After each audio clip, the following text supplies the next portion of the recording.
Welcome to the Wickedly Smart Women podcast, featuring stellar conversations with emerging and established wickedly smart women. Thanks for joining us today as we celebrate women who are committed, care deeply, and have the courage to take action and create conscious change all around the world. Now here's your wickedly smart host, Anjel B. Hartwell.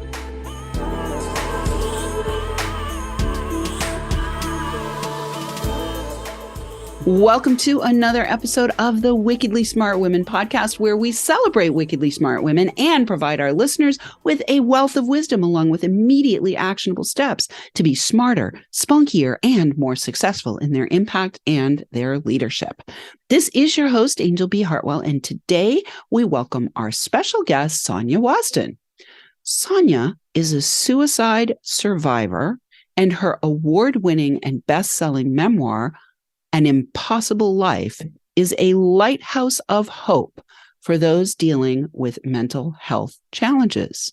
She's been interviewed on top media, including CBS This Morning and The Tamron Hall Show. Her mental health advocacy work includes doing mental health book clubs in women's prisons across the country. Oprah Winfrey participated in one this past April. And I met Sonja at the National Publicity Summit, and I am so delighted to have you here. Welcome to the show today. Thank you so much for having me. I'm excited to be here. I am excited to talk to you. So, Sonja, let's begin our time together today. I'd love to hear if you know now in retrospect that you might have had some mental health problems even as a child. Do you want to talk about that? Yeah, I think that as my teenage years, I did, as we've gone back with my doctors, that's when it really started to show up, with some isolating myself from friends, depression, anxiety attacks, but it just wasn't talked about a lot then. It runs in my family, and my dad, I have the bipolar obsessive compulsive anxiety disorder. So did my father, but we just considered him eccentric, right? Unique. And so I think just a lot of it was just not known what to do. So why don't you give our listeners just a little timeline story of, there you were in your teens, starting to struggle, move us through the timeline and help us to understand how that ultimately led you to becoming a suicide survivor. Yeah. So my teenage years, I started to struggle. I went to college, struggled in college. I ended up getting married, going to graduate school. Well, putting my husband through graduate school, being pregnant, having a baby, a lot of stressors that kept just stacking on. And I started getting sicker and sicker and sicker. And my husband, through his careers, I ended up gaining over 100 pounds from emotional eating. I got in an manic episode, spent over $150,000 on credit cards in 3 months on worthless items. I started self-harming, staying in bed, but I hid it because of the stigma. Nobody wants to belong to a group called crazy. My husband ended up being CEO of a hospital. We attended charity events. I appeared to be living the ideal life, married to the hospital CEO, beautiful home, 3 great kids, but behind the closed doors held darker storylines. And eventually I got to the point where I believed everybody wanted to die. I was very suicidal. I got hospitalized into the psychiatric hospital against my will by my husband. I got diagnosed there and put on medication. But as the years went on, I still was resisting getting the help and resisting. I didn't want to have a mental illness. I thought it was a life sentence. I wasn't doing much with my life, staying in bed, not changing my clothes, not showering. And my dad got into an episode and started to refuse to take his medicine and see doctors. I ended up having to hospitalize him against his will, and he did die from suicide. I got to a point after that, I wasn't dealing with the grieving. And I just got to a point where I felt I had nothing to offer this life. I felt like I was worthless. I had no purpose.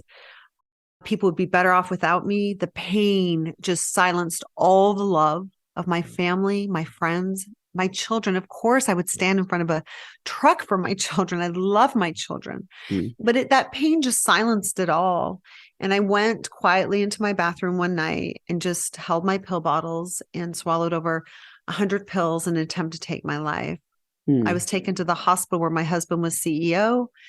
Luckily, the ER doctors were able to save my life, a life they thought had value at a time I did not.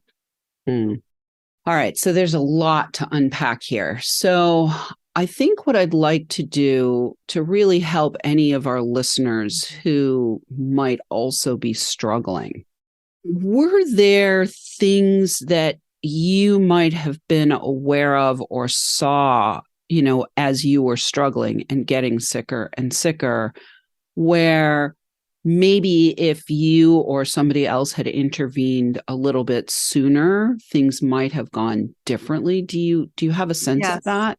Oh, absolutely. I tell people now, your mental health, they're like, people think, oh my gosh, I'm having mental health challenges. They're the worst thing ever.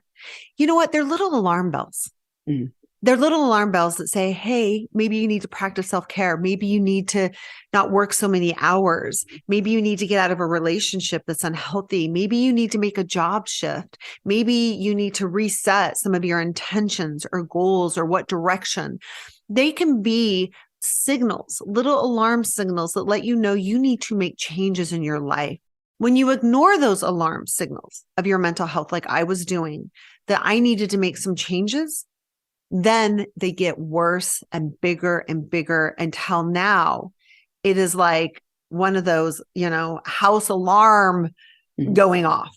So they're little alarm bells, but then it just gets, you ignore it. And then it becomes really loud to where you can end up in the psychiatric hospital, or maybe having a nervous breakdown, or having breakdowns of relationships, or even in your job.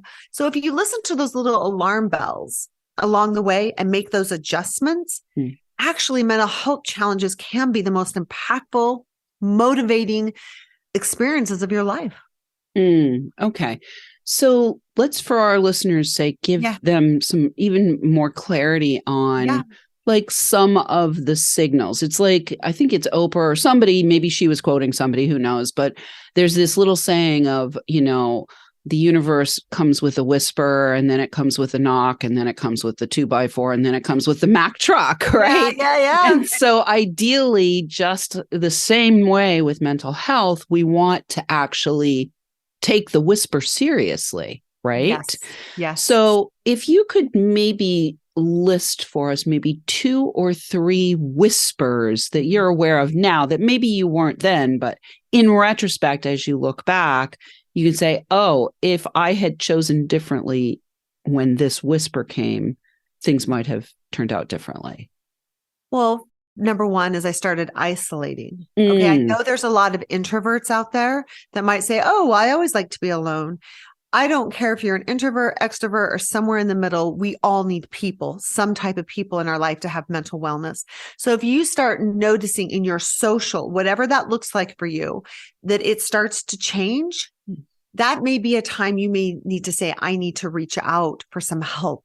That might be a little alarm bell saying, hey, you're not taking care of yourself, or there might be depression starting.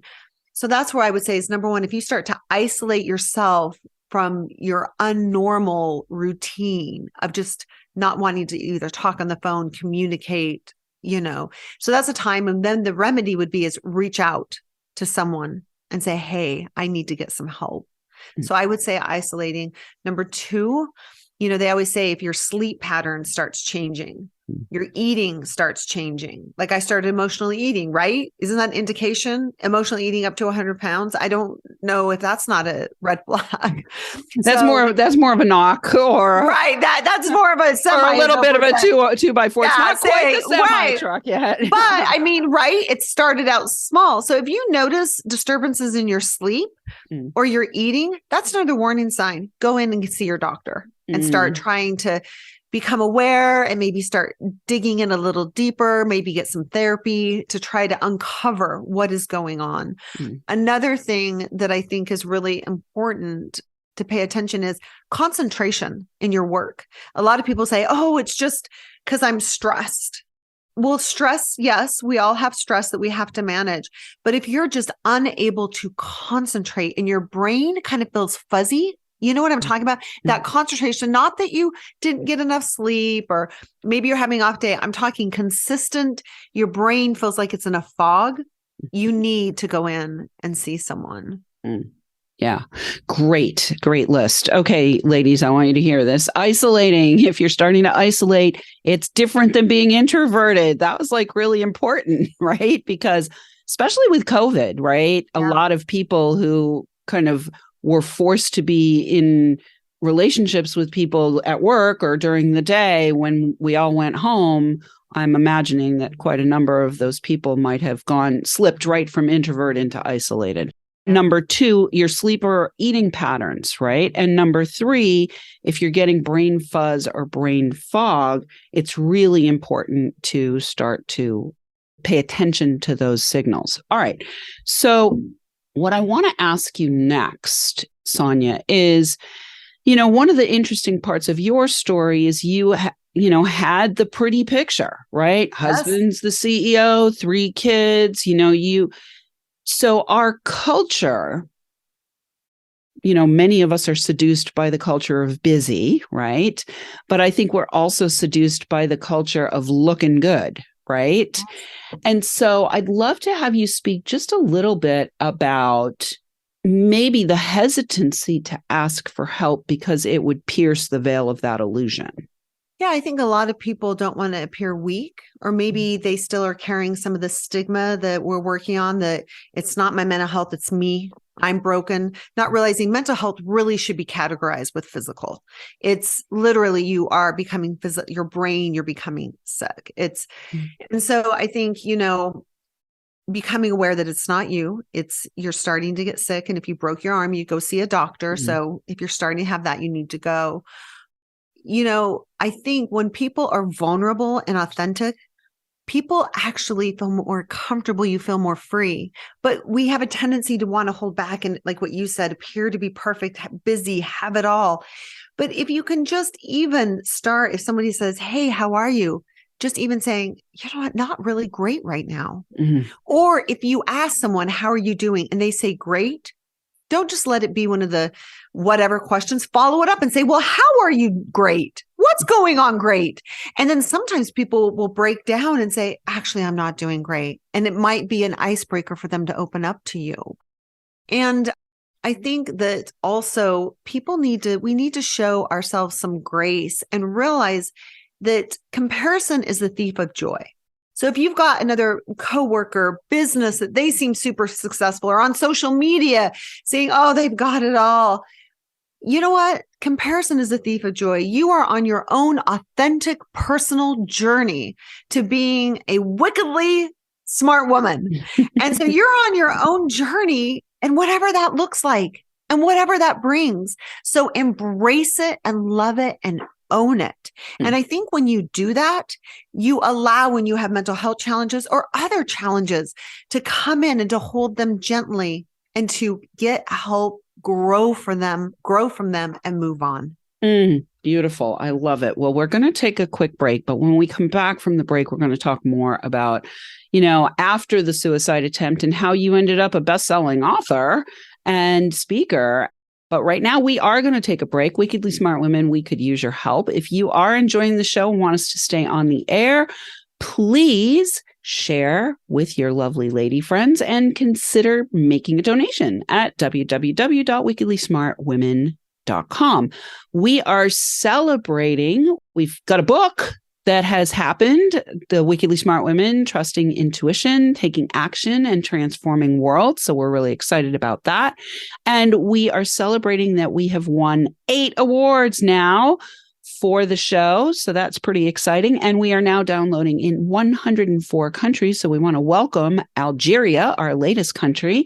And we also want to welcome and thank all of our listeners who are downloading, rating, and reviewing.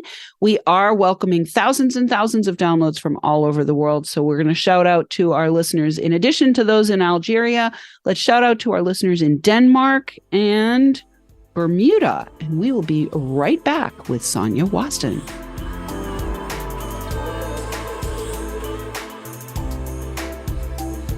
The Wickedly Smart Women podcast is brought to you by the Wealthy Life Mentor. Women, are you on the edge knowing that life is calling you to make a change? Are you ready to be part of the evolution of what it means to be a wickedly smart woman, creating your wealthy life by design? A life that is an extraordinary work of art. Anjel B. Hartwell, the Wealthy Life Mentor, is hired by women in transition. Women just like you who want to break through to their brilliance, become clear on the value of their wisdom, and embody a beauty-filled, balanced life of shameless self-expression. Discover your wealthy life readiness by taking the quiz at quiz.wealthylifementor.com.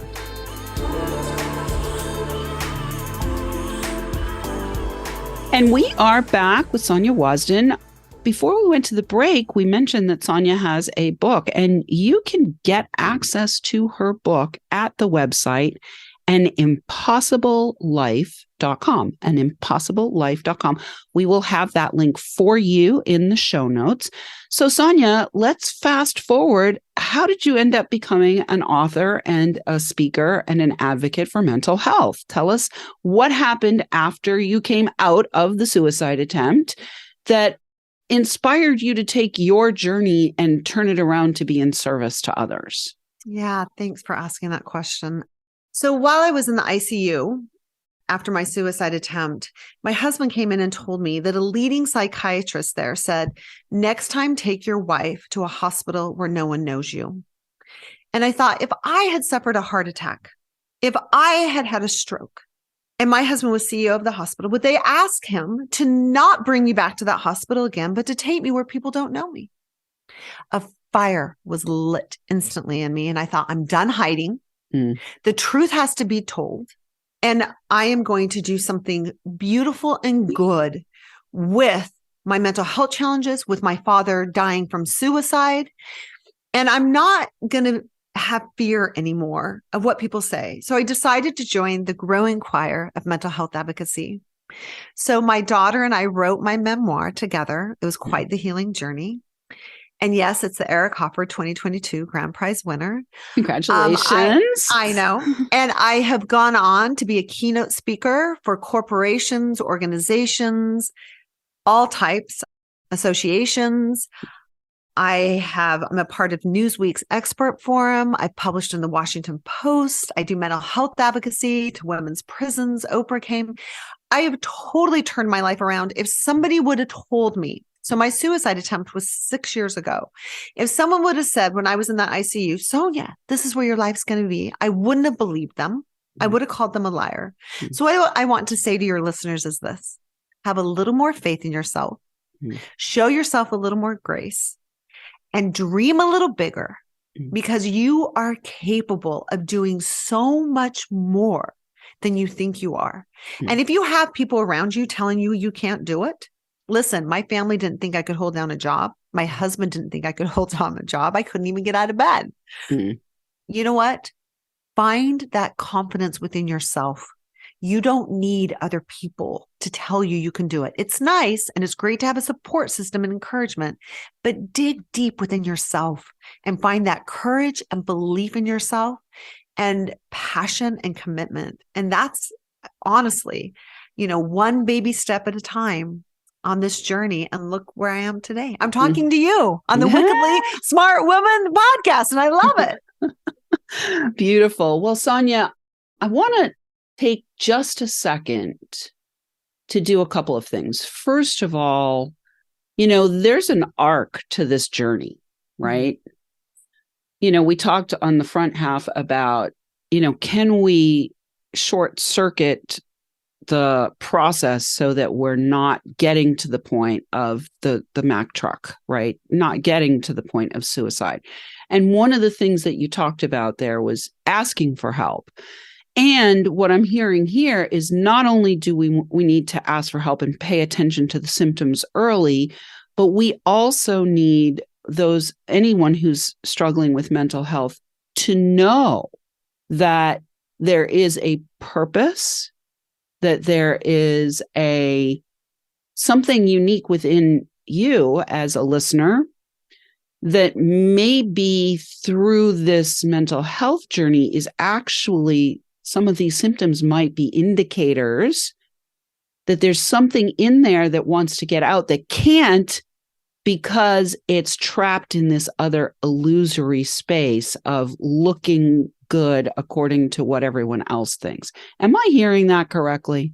Yes, you stated it beautifully. Mm. I honestly, you stated it beautifully. I have nothing to add on that. What you just said was gorgeous, and I agree. Yes. Awesome. All right. What made you title the book An Impossible Life? Well, because that's what I felt like I was living. And a lot of people feel like, oh, this is impossible. This is impossible. And my book is a series. So it's an impossible life, impossible wife, impossible childhood. So from my husband's perspective, my daughter, and the last book is a possible life. So I'm going from an impossible life, feeling like it is, even though life is possible, right? Impossible says I am possible, to a possible life. So that's the type of life I was feeling. I just felt like it was impossible. I couldn't succeed. I couldn't do it. I was just trapped. Well, again, I want to go back to what I just said. Really, who you are as an author and speaker. Yes. Right. But that who you are today, like who you've become, that's been in you latent yes. and trapped within you. And it's almost as if mental health issues, and this can happen also as physical issues, it can happen as financial issues, it can happen across a broad spectrum. But there is this arc of transformation that happens where we have to bust out of the false life somehow, right? And so what I really want our listeners to hear is that in Sonja's journey, right, what was impossible actually was impossible. Right. Because it wasn't who you were. You were trying to put this round peg into a square hole. Yes? Yes. Yes. And I think that people need to, like what you said, right? Find your unique self, your authentic self, not trying to be something else or trying to reject what is in your life. And you made me think, and I can't remember who the famous poet is, but we all have pain in our life or difficulty. And he said, the pain was necessary in order to know the truth. So through the pain, we find our truth. And so pain is always not a bad thing. And I also want people to know as they're going out to try to be successful, that I've been interviewed over 50 times on local and national news, but I've had 150 no's. So, so sometimes people have looked at me, oh my gosh, you're so successful. You've been on Tamron Hall, CBS This Morning, on the news stations in all 50 states. And it's like, whatever you're pursuing, if a door closes, another one will open. If a door closes, another one will open. And if you're having pain, you're just discovering yourself. And I love it. The pain is necessary in order to know the truth. Well, yeah. And I think I like to repeat what you said on the top half of the show too, about comparison being the thief of joy. So if you're comparing yourself to somebody else's, what it looks like on the outside, let me be clear, 90% of what we see in the influencer space, 90%, I think a good 90% of what we see in the podcasting space, 90% of what we see in the keynote space, in all of these places and spaces where there's spotlights on people, you don't know what's going on behind the scenes. You don't know what's going on behind the scenes. So I have one other question before we come to the end. And I am curious. It's just coming to me now to ask. It's kind of a weird question. Shoot. Do you have any sense of what your dad's real potential was that never actually got expressed? Yeah, now you're going to make me cry. Yeah. Yeah, I do. Yeah. I do. I think that he had great love of people and made people feel comfortable where they could open up to him. He was a great source of love and light and acceptance for people. And I think that he could have gone on to be a great keynote speaker. I think he could have gone to be a great life coach for people. And he didn't. He didn't pay attention to those alarm bells that got so big. And it ended his life. And he could have, I think he would have been a fantastic life coach, full of love, full of light, full of understanding, full of passion and encouragement. So yes. Yeah. All right, my beauty. Well, I would love to have you just in the last couple of minutes, like two things. First of all, I want to encourage anybody who's listening who's an event planner or a meeting planner or an association exec who's looking for a phenomenal keynote speaker to reach out to Sonja. For our listeners, definitely grab her book, An Impossible Life, at impossiblelife.com. In the last couple of minutes that we have, Sonja, is there something on your heart that you really want our listeners to hear about this whole journey that you've taken that would maybe support them to self-love and self-care enough to make the decisions that need to be made to help themselves and get the help they need? Yeah. The first thing that comes to mind, I want to tell your listeners, you are enough right here in this moment. Even with the pain, even if you're having mental health, financial, you're on your way to businesses, family, relationships, you are enough in this moment. You are enough. You have nothing to prove. That doesn't mean we can't grow. That doesn't mean we can't learn. It doesn't mean when we know better, we can't do better. It doesn't mean you can't set intentions and reach goals as we grow. But I think it's important that each day, all we have is really the now. Like you and I, all that's real is the now. Right now, you and I talking and your listeners listening. That's all that's real. So in this moment, I want your listeners to tell themselves, I am enough. I have nothing to prove. I am enough. Beautiful. Let's say that together. I am enough. I have nothing to prove. I am worthy of being alive, right? I am worthy of being alive. Yes. Yeah. Thank you, Sonja. I'm so glad you stayed alive and were able to join us here today. What a pleasure it's been. Listeners, we do love feedback. Please let us know what you think of today's show by calling into our listener line. We'll have that number for you in the show notes. You can also send in questions or guest suggestions to listeners at wickedlysmartwomen.com. I want to thank you all for tuning in. Keep your ears open and remember, you are a wonderful woman. Thanks for tuning in, downloading, and listening. Be sure to rate and review Wickedly Smart Women on Apple Podcasts and share with other women who can benefit from today's episode. Wickedly Smart Women is the premier podcast series for informing, activating, and inspiring the leader who carries profound wisdom and knows that now is the time to welcome wealth. We welcome your feedback and guest suggestions and invite you to subscribe to our mailing list to be notified of each new episode at wickedlysmartwomen.com.